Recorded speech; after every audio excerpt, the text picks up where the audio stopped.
Cuando entré en aquella sala de conferencias, lo hice con los pies temblando pero la cabeza en alto. Todos los flashes apuntaban a él. Andrés, mi esposo durante 12 años, ahora flamante director general de una empresa recién salida a bolsa, rodeado de ejecutivos, aplausos y sonrisas falsas. El piso brillaba como los trajes caros de sus nuevos socios, pero lo que más resplandecía era la figura de ella, Luciana. La mujer por la que había arriesgado todo lo que alguna vez juró construir conmigo. Luciana, con su vestido entallado y su risa ensayada, se paseaba por el salón como si ya llevara su apellido. Nadie se atrevía a decirlo en voz alta, pero todos sabían, ella no era su asistente. No más. Ahora era la amante oficial, la nueva estrella del mundo corporativo, la que ocupaba no solo mi lugar en su oficina, sino también en su cama. Yo había decidido estar presente esa noche por una sola razón, porque sabía que si no asistía, ellos pensarían que había huido. Y yo no huía. No más. Me senté en la tercera fila, sola, con un vestido sobrio que alguna vez él mismo me regaló en un aniversario que ya ni recordaba. Mientras Luciana se acercaba con su sonrisa venenosa, entendí que venía a darme el golpe final. «Oh, Sofía», exclamó con una voz dulzona. «No te había visto entre tantos invitados importantes. Me alegra tanto que hayas venido a apoyar a Andrés. ¿Te gustaría una foto con nosotros? Sería inolvidable». La sonrisa que dibujé fue la más perfecta de mi vida. No por cortesía, sino por estrategia. «Claro, Luciana», respondí, mirándola directo a los ojos. Las fotos son muy importantes, sobre todo cuando hay tanto que recordar. La cámara capturó la imagen exacta. Yo entre ambos, ella a su derecha, Andrés con una mueca incómoda. Lo que nadie sabía era que esa noche no iba a ser un festejo para mí. Iba a ser una despedida. No de derrota, sino de renacimiento. 2 semanas antes, había recibido en silencio los papeles del divorcio. Andrés me los envió a través de su abogado sin siquiera mirarme a la cara. Pensaba que yo firmaría en automático, como lo hacía con los cheques que él me pedía en los primeros años, cuando aún creíamos en algo mutuo. Pero lo que él no sabía era que mientras él jugaba a los negocios, yo jugaba ajedrez. Durante años, fui la socia silenciosa de su empresa. Sí, el rostro visible era él, pero el capital inicial, las conexiones con los inversores asiáticos, las patentes del software, todo eso, legalmente, estaba también a mi nombre. Porque confiaba en mí. Porque pensaba que una mujer enamorada nunca haría daño. Porque creyó que yo era débil. Firmé el divorcio. Sí. Lo hice en silencio, sin escándalos. Pero antes, llamé a mi propio abogado. Y con un par de movimientos precisos, recuperé lo que me correspondía, el 38% de las acciones de su empresa. La misma que esa noche celebraba haber salido a bolsa. Mientras ellos brindaban, yo transfería todo. No a mi cuenta, sino a una fundación que acababa de crear. Voces Invisibles, dedicada a mujeres que habían sido humilladas, abandonadas y subestimadas por sus parejas en el mundo empresarial. Cada acción, cada dólar, cada centavo, ahora pertenecía a ellas. La prensa lo supo una semana después. La noticia explotó como dinamita. Exesposa del CEO de IKT Group transfiere millonario paquete accionario a Fundación Feminista. Andrés fue llamado a entrevistas de emergencia, Luciana desapareció por unos días, y los nuevos socios empezaron a hacer preguntas incómodas. Mientras tanto, yo tomaba café en una librería del centro, con mi portátil abierta y una lista de nuevas historias por escribir. Porque esta era solo la primera. Los periódicos no tardaron en llenar sus portadas con mi nombre. No como la esposa dolida de un empresario exitoso, sino como la mujer que dio un golpe maestro al sistema que durante años me llamó la señora D. No buscaba fama. Pero reconozco que ver sus rostros tensos en televisión, justificando lo que no podían explicar sin quedar como tontos, fue más dulce que cualquier venganza planeada. Andrés intentó llamarme. Lo hizo varias veces. Mensajes, correos, incluso llegó a enviar flores a la dirección de mi abogada. Nunca respondí. No porque guardara rencor, sino porque entendí que mi silencio era el único lenguaje que él nunca había aprendido a leer. Le dejé lo más doloroso que podía, la ausencia. Y con ella, el reflejo de su propia mediocridad. Mientras tanto, La fundación crecía. Mujeres de todas partes del país comenzaron a escribirnos. Relatos de traiciones, de años invisibles, de esfuerzos no reconocidos. Las oficinas que antes usábamos para reuniones privadas de IKT Group fueron reconvertidas en aulas, centros de mentoría y espacios seguros donde muchas comenzaron de nuevo. Algunas llegaron sin más que una bolsa de ropa. Se fueron con una carpeta llena de proyectos, una red de apoyo y algo más valioso, dignidad. Una de ellas, Valeria, me dijo un día: «No sé cómo lo hiciste, Sofía. Yo me hubiera roto». La miré, cansada pero firme, y le respondí: «Me rompí. Muchas veces. Pero aprendí que no soy mis pedazos, soy lo que construyo con ellos». Fue entonces cuando decidí volver a escribir. No crónicas para la fundación, no discursos ni cartas abiertas. Comencé una novela. Una historia sin nombres reales, pero cargada de verdades. Cada capítulo era un espejo para miles. Y cuando el libro fue publicado, no imaginé la magnitud. Se agotó en la primera semana. Fue traducido a 5 idiomas en menos de un mes. Y en cada presentación, una mujer diferente se acercaba con lágrimas y voz temblorosa a decirme: «Contaste mi historia». Una noche, mientras firmaba ejemplares en Madrid, vi una figura en la fila que no esperaba. Era Andrés. Llevaba el rostro cansado, la mirada perdida y una copia de mi libro en las manos. No había seguridad que pudiera impedirle acercarse. No hizo escándalo. Solo se plantó frente a mí, sostuvo el libro con ambas manos y susurró: «Nunca supe quién eras en realidad». Levanté la vista y, por un instante, vi al hombre que conocí antes de que se perdiera entre cifras y poder. Pero ya no era mi responsabilidad salvarlo. Le devolví una sonrisa tranquila, como quien despide a un extraño con educación. «Yo sí supe quién eras», le dije. Y por eso me fui. Firme su libro con una dedicatoria neutra. Él lo cerró, asintió y se marchó sin volver la vista atrás. No hubo drama. No hubo redención. Solo la aceptación muda de un final inevitable. Esa noche, al volver al hotel, encendí el portátil y comencé a escribir el segundo libro. Esta vez no sería una historia de traición, sino de renacimiento. Porque comprendí que no había ganado al vengarme, sino al liberarme. Al recordarme cada día que valgo por lo que soy, no por a quien acompaño. Mi risa volvió. No la risa amarga del sarcasmo, sino la genuina, la que nace desde el estómago y limpia el alma. Reía al despertar sin miedo, al tomar decisiones sin pedir permiso, al verme al espejo y reconocerme completa. Luciana, según supe, había abandonado la empresa meses después del escándalo. No resistió la presión. El mundo que creyó suyo se deshizo como castillo de arena. Y Andrés, bueno, siguió siendo Andrés. Con trajes caros y mirada vacía. Pero yo me convertí en otra. Y mientras la vida me ponía nuevos retos, entendí que había algo más fuerte que cualquier caída, la convicción de que uno puede perderlo todo y aún así, reír de nuevo. Comencé a viajar. No por escapar, sino por abrazar el mundo desde otra piel, con otra mirada. Cada ciudad que pisaba era un lienzo donde escribía nuevas versiones de mí misma. Roma me enseñó el silencio hermoso de los museos. Estambul, el arte de reconstruirse entre ruinas. Buenos Aires, el poder de la palabra hablada desde un escenario pequeño con una audiencia inmensa en alma. Pero fue en Oaxaca, una tarde que el cielo parecía llorar conmigo, donde descubrí algo inesperado, que la libertad no siempre llega con ruido. A veces, llega con la voz de una niña en la calle vendiendo postales que ella misma dibujaba. Compré una, sin saber que esa imagen de un árbol solitario bajo una tormenta se volvería mi nuevo escudo. Detrás, ella había escrito: «A veces crecer es dejarse mojar para florecer». Esa postal quedó en mi cartera. La llevaba como un recordatorio de lo que ahora era yo, alguien capaz de llorar bajo la lluvia sin sentir derrota.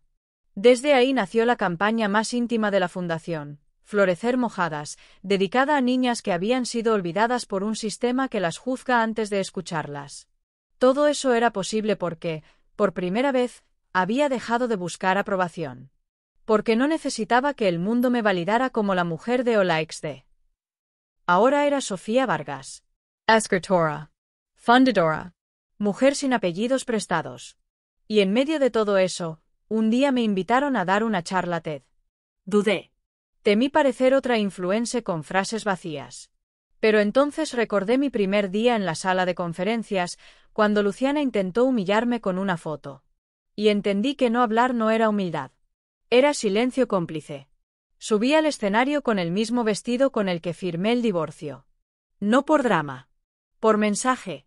Lo había guardado no como símbolo de tristeza, sino de testimonio. Mi charla se llamó, de señora de a mujer completa. Hablé de dinero, de abandono, de reconstrucción. Pero sobre todo, hablé de amor. No el romántico, sino ese que empieza en el pecho y no pide permiso para crecer. La ovación fue larga. Y por primera vez, no lloré. Sonreí. Porque cada aplauso era una piedra menos en la mochila que por años cargué. Un periodista me preguntó al final. Si pudiera decirle algo a su exmarido hoy, ¿qué sería? Me quedé pensando, y respondí sin amargura. Gracias. Gracias por enseñarme todo lo que no quiero volver a ser. Esa frase se volvió viral. Pero para mí, era solo verdad. En los meses siguientes, fui convocada a integrar el consejo directivo de una empresa social liderada por mujeres. Desde ahí, creamos becas para emprendedoras, impulsamos reformas laborales contra el acoso corporativo, lo más hermoso, financiamos guarderías dentro de fábricas para que las madres no tuvieran que elegir entre trabajar o cuidar. Un día, al salir de una reunión, me encontré con Valeria.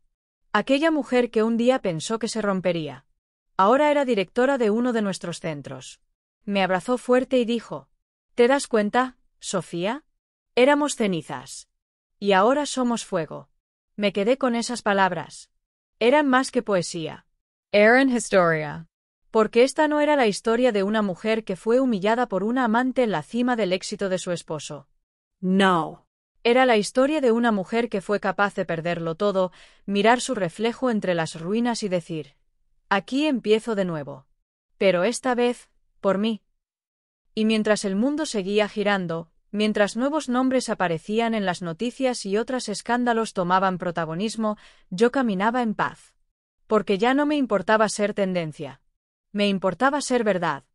Esa noche, al volver a casa después de una presentación en un pequeño foro de mujeres emprendedoras en Medellín, abrí mi diario, el que llevaba desde que todo comenzó, y me detuve en una página marcada con una cinta roja.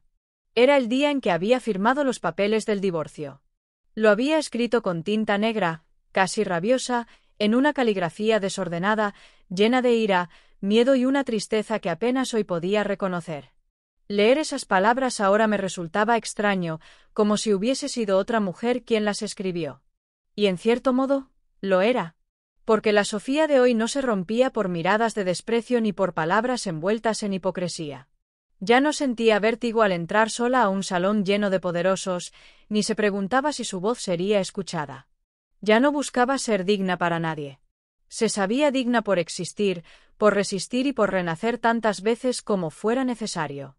Al día siguiente, mientras desayunaba frente al ventanal, recibí una invitación inesperada. Era de la universidad donde Andrés y yo habíamos estudiado. Querían otorgarme un reconocimiento por mi impacto social y por mi obra literaria. Mi primera reacción fue rechazarlo. No por orgullo, sino porque sentí que volver a ese lugar podía remover heridas dormidas. Pero luego pensé en todas las Sofías jóvenes que estarían ahí, sentadas entre los asientos de ese auditorio, esperando una historia que les dijera que el dolor no es el final. Acepté. El día del evento, llegué sola. Sin asesores, sin maquillaje excesivo, sin discurso preparado. Me senté en la fila designada, mientras los profesores y estudiantes llenaban el lugar. Desde el escenario, vi algunos rostros familiares, pero ninguno más impactante que el de Luciana. Sí, ella.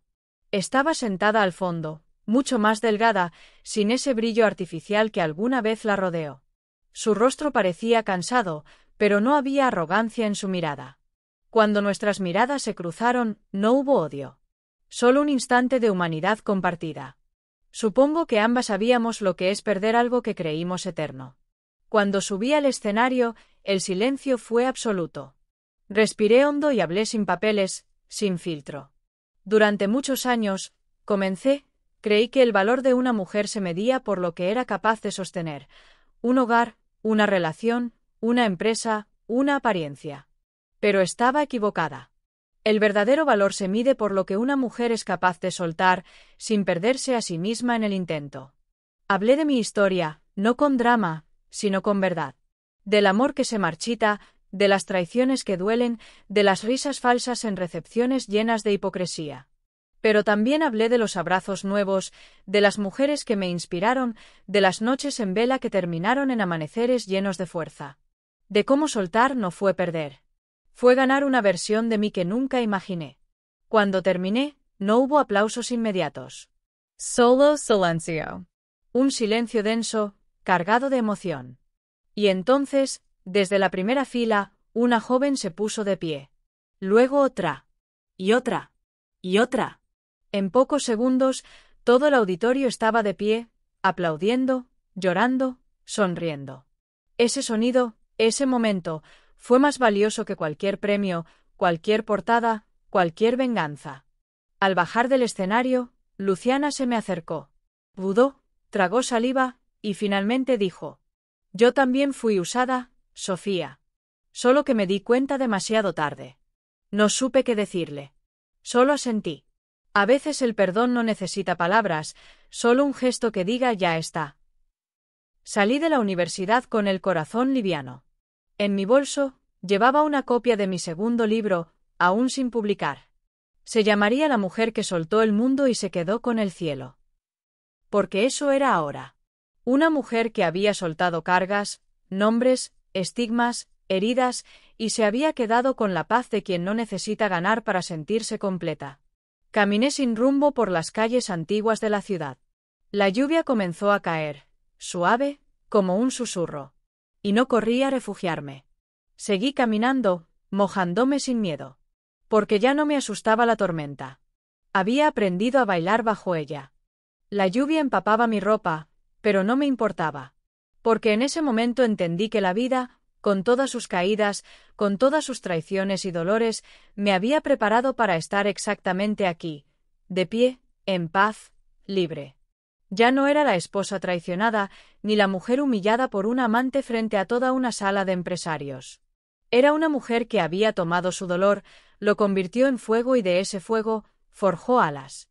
Años atrás, si alguien me hubiera dicho que aquel día gris sería mi inicio verdadero, no lo habría creído. Pero la verdad es que a veces uno tiene que perderlo todo para encontrarse.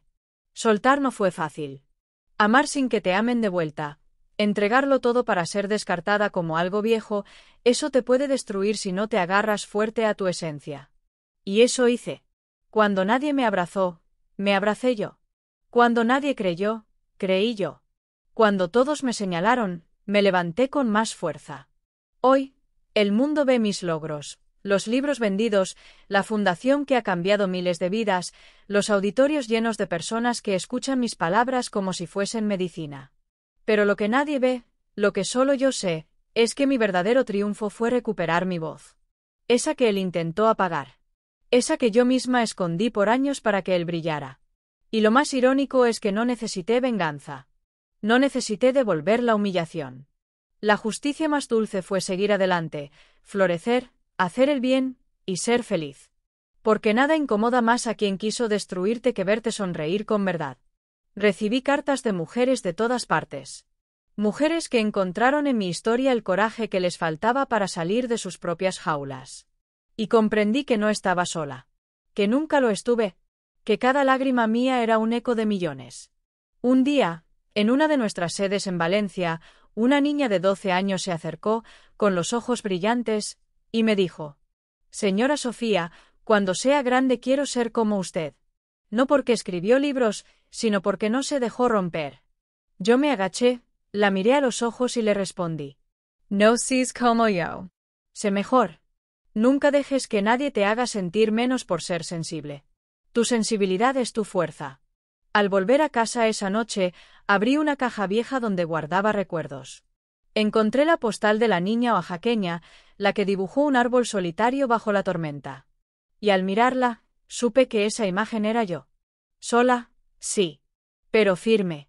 Y ahora con raíces más profundas que nunca. Así fue como decidí escribir mi último libro. No sobre mi dolor, sino sobre mi libertad. Sobre lo que pasa después del fin. Sobre cómo reconstruirse no es un acto de valentía, sino de amor propio. Porque merecemos ser nuestra prioridad. Porque el amor que no comienza en uno mismo, nunca será suficiente. Hoy miro hacia atrás y no tengo rencor. Solo gratitud. A Andrés, por mostrarme que yo era más de lo que él alcanzó a ver. A Luciana, por liberarme sin saberlo. Y a mí misma, por no rendirme. Porque esta historia no termina con un fueron felices para siempre. Termina con algo más real. Fui feliz. Conmigo. Por mí. Y para mí.